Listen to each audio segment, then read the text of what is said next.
Presidente de la Confederación Española de la Pequeña y Mediana Empresa, CEPIME, Gerardo Cuerva, con el que contactamos por videollamada desde Granada. Buenas noches.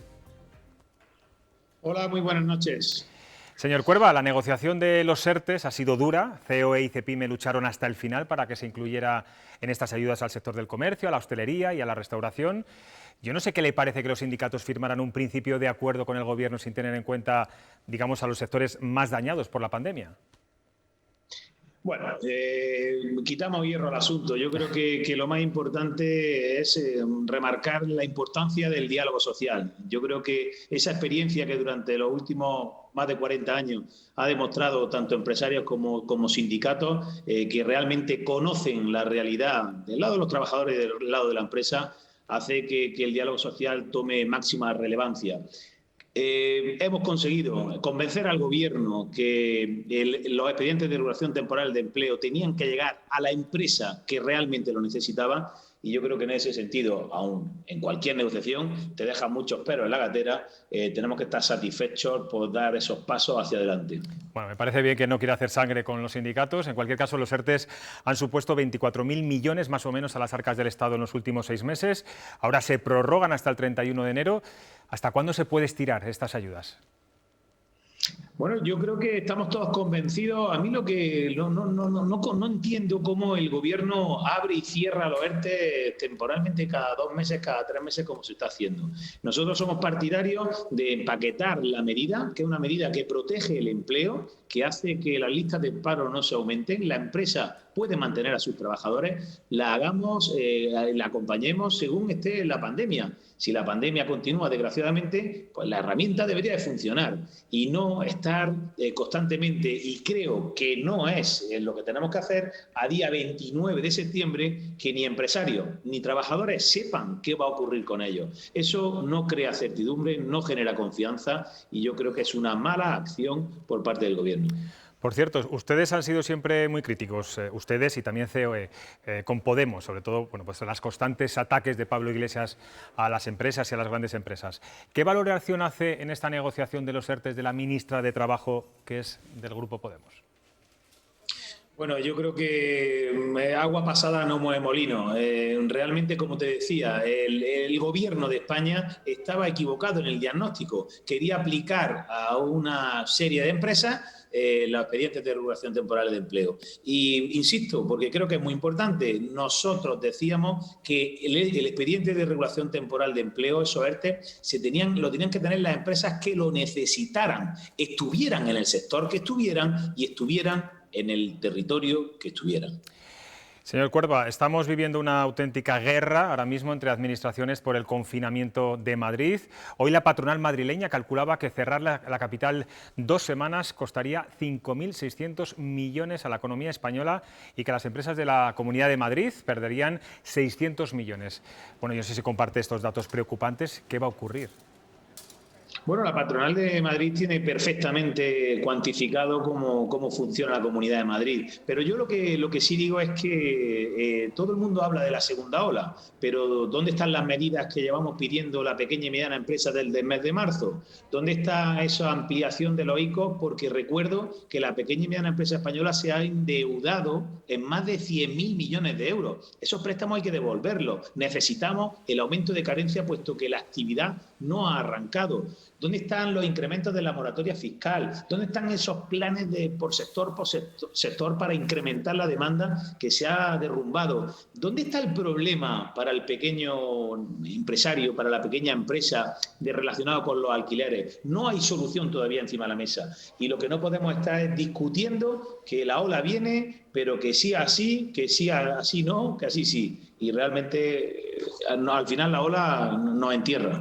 Un sector que usted conoce muy bien es el del comercio. Hoy en nuestros informativos de Castilla y León Televisión hemos destacado que las ventas del comercio en nuestra comunidad han caído un 10% y solo la alimentación da datos positivos. ¿Qué futuro le espera al sector? Bueno, pues vuelvo a incidir en que si no ponemos las medidas en marcha urgentemente de apoyo al sector productivo español, el comercio cifra en que prácticamente el 50% de las empresas relacionadas con el comercio no sobrevivirán. Eso es una barbaridad. destruir el tejido productivo de nuestro país será lastrar el futuro del mismo. No es lo mismo, nada tiene que ver relacionado con el empleo, salir de esta situación con la empresa que sin ella. Una barbaridad, desde luego, esos datos que ofrece. Varios empresarios, entre ellos Antonio Garamendi, han dicho que atacar a la corona daña la inversión y reconoce además que le llaman de fuera de España y no le preguntan por los ERTE, sino porque qué está pasando con la estabilidad de este país. ¿Corremos el riesgo de que nos convirtamos en un país donde no invertir? Bueno, los datos así lo acreditan. Se ha desplomado la inversión en España, tanto interna como externa. Pues sigamos vendiendo lo mal que somos en España. Yo creo que es una equivocación radical porque tenemos un país magnífico, tenemos una constitución magnífica, sólida, tenemos una monarquía parlamentaria excepcional que trabaja y ha trabajado por el mundo de la empresa y por la sociedad española. Por tanto, tirarle piedra a nuestro tejado creo que es un mal camino para salir de la situación que tenemos. Creo que es el momento de aunar esfuerzos, de tener luces largas y no intentar destruir este magnífico país que tenemos que se llama España. Señor Cuerva, estoy aquí acompañado por 3 tertulianos que seguramente quieren hacerle alguna pregunta o algún comentario. Tenemos a una compañera además, a Ángela de Miguel, que es la presidenta de la Confederación Vallisoletana de Empresarios. Ángela. Buenas noches, presidente. Buenas noches, Gerardo. Ángela, verte. Yo sí que me gustaría que contaras aquí para todas las personas que nos están viendo desde Castilla y León, qué medidas tendríamos que pedir o conseguir para que estos pequeños empresarios que tantos tenemos en España y también aquí en Castilla y León, pues pudieran superar esta situación tan complicada que estamos viviendo en estos momentos. Bueno, yo creo que hemos pasado un momento muy complicado de financiación y la medida que puso el Gobierno en funcionamiento, que estimo que es una buena medida, fueron los avales del ICO.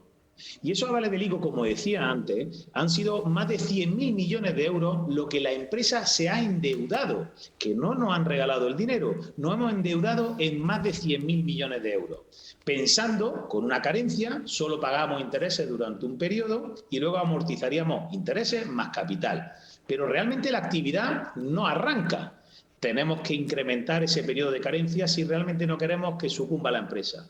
Hablaba de un problema que tiene la pequeña y mediana empresa que es muy claro en cualquier tipo de negocio, los alquileres. Entendemos que no vale que el Gobierno, en la medida que ponga para solucionar el problema de los alquileres, sea pónganse de acuerdo arrendador y arrendatario. No, hay que apoyar para poder pagar los alquileres. Medidas que incrementen la demanda, que incrementen el consumo. El consumo en España se ha derrumbado. Tenemos que meter medidas directas, sector por sector, para ayudarlos a incrementar el consumo. En definitiva, nosotros hicimos ya en el mes de marzo una treintena de medidas que, desgraciadamente, muchas de ellas no se han puesto aún en funcionamiento. Señor Cuerva, tenemos también al director general de Público, a Chema Crespo, que también quiere formularle alguna pregunta. ¿Qué tal? ¿Cómo está? Buenas noches. La verdad es que yo creo que todos ustedes están dando un ejemplo a este país con la concertación y con los acuerdos sociales, lo que demuestran que diferencias en apariencia irreconciliables por los distintos intereses que se representan, cuando la necesidad aprieta, pues son capaces de acordar. Y así pues se ha pactado el salario mínimo interprofesional, así se ha pactado la renta mínima vital, así se ha pactado los ERTES, y sin duda que falta muchísimo que hacer. Ahora mismo se toca afrontar el debate presupuestario, que veremos por dónde va. Yo sé que la empresa, cuando oye hablar de presupuestos expansivos, tradicionalmente se echa a temblar. Sin embargo, en esta ocasión vamos a tener un aporte extraordinario de la Unión Europea, pero hay que ajustar las cuentas de nuestro país y ajustarlas con políticas expansivas, nada que ver con lo que se hizo con la crisis del año 2008. ¿Por dónde creen ustedes que deben ir esas cuentas expansivas? Bueno, yo creo que lo llevamos diciendo muchísimo tiempo. No conocemos, nadie conoce, o al menos en el mundo empresarial no conocemos los presupuestos. Uno dice, ¿está de acuerdo o no está de acuerdo con los presupuestos? Pues no lo sé, porque no los conozco. Pero coincido plenamente que los presupuestos de España, en este momento tan extremadamente delicado que está atravesando, tienen que ir encaminados a la inversión. Por supuesto que tendrá que llevar una parte de gasto para el que más lo necesita y, como dice el presidente del Gobierno, no dejar a nadie atrás, pero a la empresa tampoco. Y realmente deberíamos subirnos en aquellos vectores que hagan una inversión productiva. Sin duda, una palabra que está absolutamente de moda y que creo que hay que subirse en el carro es la innovación, la digitalización. Y nosotros en este aspecto le decimos al Gobierno que cuando se implementen cualquier tipo de medida es muy distinto poner la medida que la implementación de la misma. Aquí, en ese sentido, también ponemos como valor las organizaciones empresariales. Tenemos esa capilaridad que llegamos a cualquier rincón de España. Por tanto, si queremos que una medida sea efectiva, no es su anuncio, sino la implementación real de la misma. Ojo a dónde invertimos, en qué vectores se sube España, porque si no, lo pasaremos muy mal. Por último, Ángel Cuaresma, del Grupo Intereconomía. Sí, señor Cuerva, buenas noches, ¿cómo está? Yo quería preguntarle o hacer una reflexión, porque desde que se inició la pandemia, o al menos desde que se inició el confinamiento, quiero decir desde el 15 de marzo y toda la crisis económica subsiguiente, tenemos la sensación de que o ERTE o despido, o ERTE o cierre de empresas.